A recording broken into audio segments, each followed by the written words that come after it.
Hello everyone, welcome back to the channel. And in this particular video, we will be exploring a really powerful technique that can help us in solving problems very efficiently. And that technique is difference arrays. Okay. If you have ever struggled with updating an array multiple times and need a quick way to range updates, then this tutorial is for you guys. We will break it down step by step, cover the theory, and then we will dive into practical coding. Okay. And we will learn everything about difference arrays. No worries. Okay. First of all, we will try to understand what is actually a difference array. Then we will see how we can implement this. Okay. With that note, let's start with understanding the difference arrays and let's go.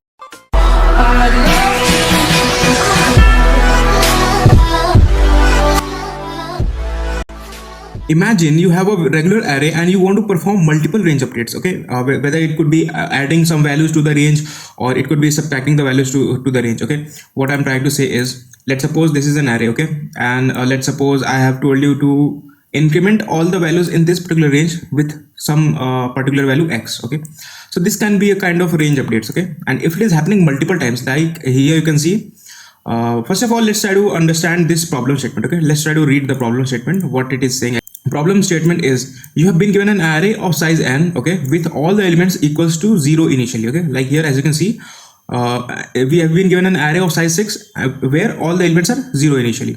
Next, what it is saying is, also we have been given q updates of the form left, right and x. Okay, we have been given q updates of the form which is having 3 parameters, left, right and x. Okay, where you have to increment the values in the range left to right, both inclusive, to x.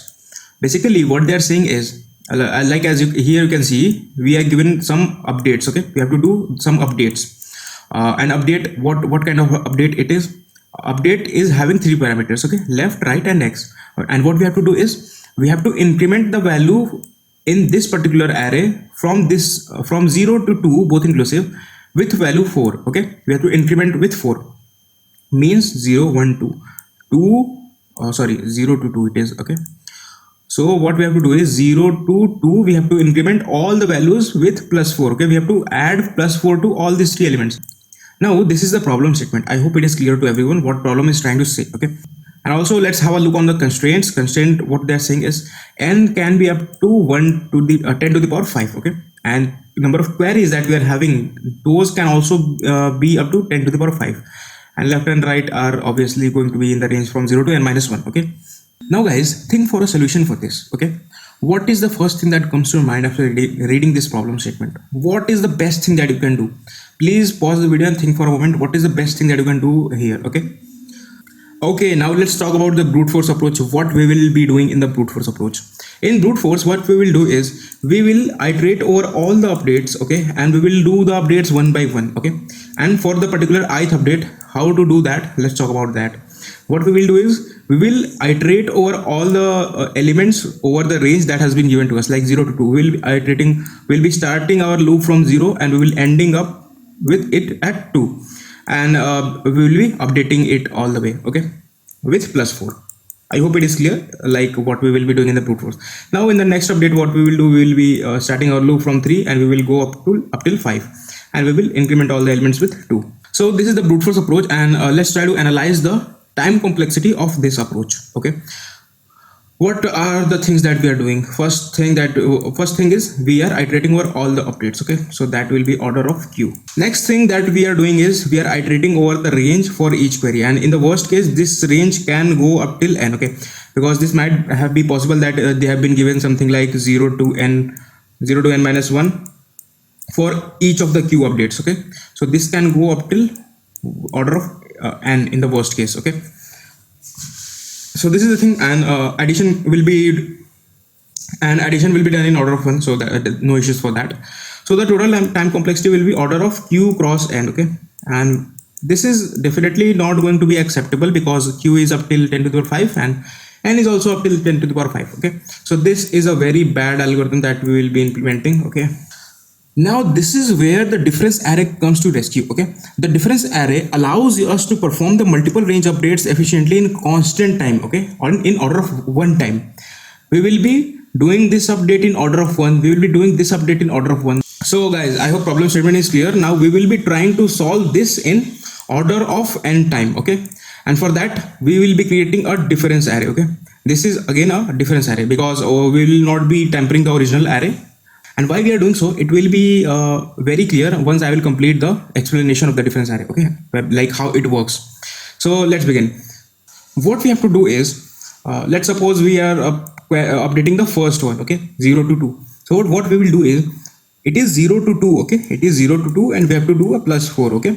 So what we will do is, we will be incrementing 0 with plus 4, okay. We will be incrementing 0th index with plus 4 and we will be decrementing 2 plus 1 means third index with minus 4.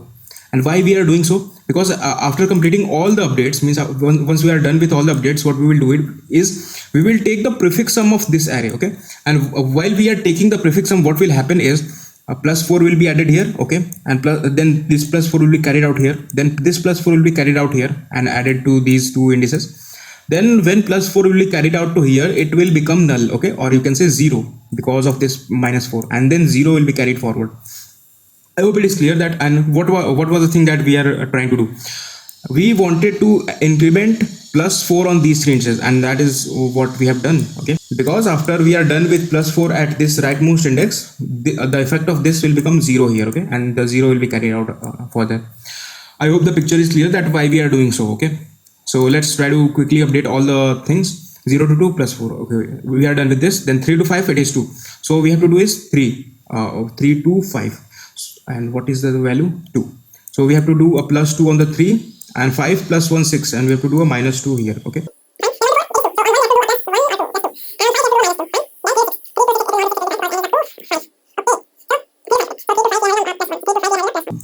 Now let's quickly evaluate all these values and write it in a clear manner. On 0th index, it is 4, okay, 4. On the first index, it is 2.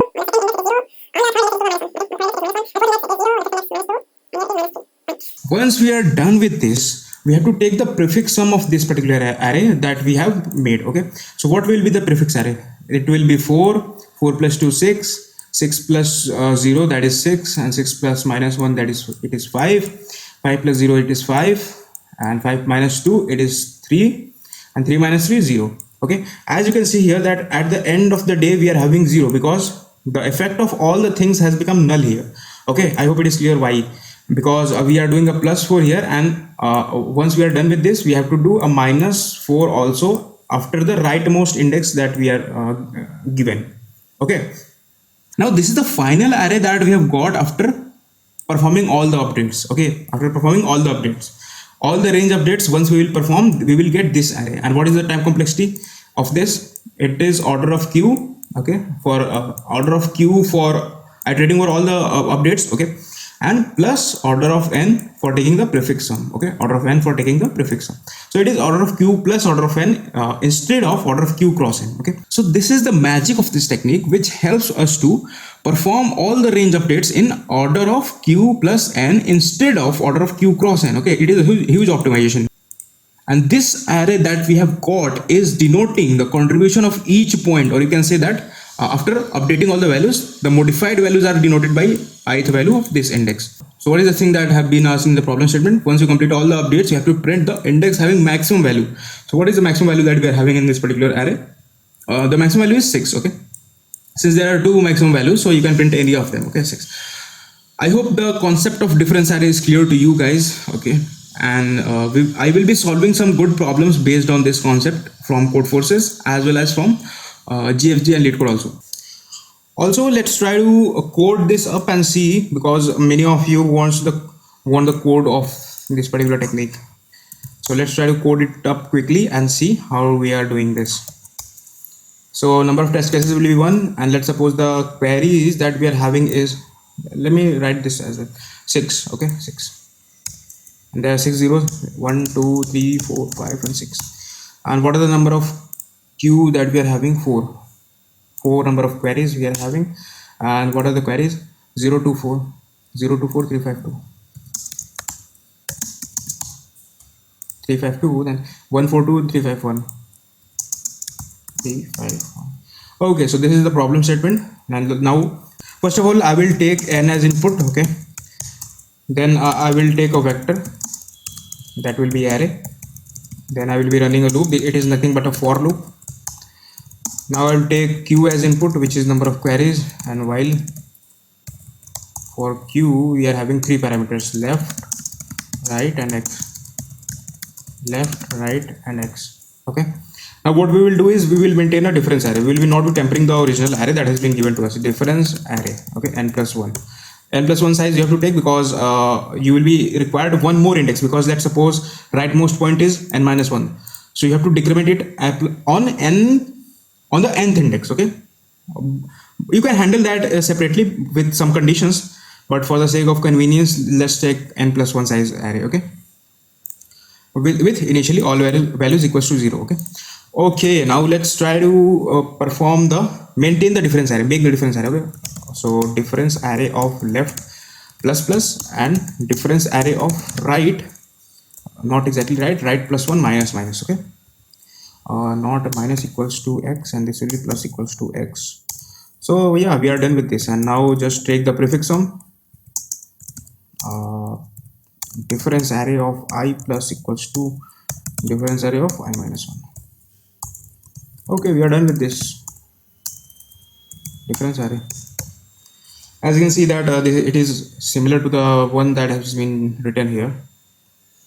Let it be executed. 466. Okay, 46655, 46655 and 0. Okay, here it is not 0 because we are running the loop for only n. Okay, let's try plus 1 and it will become 0.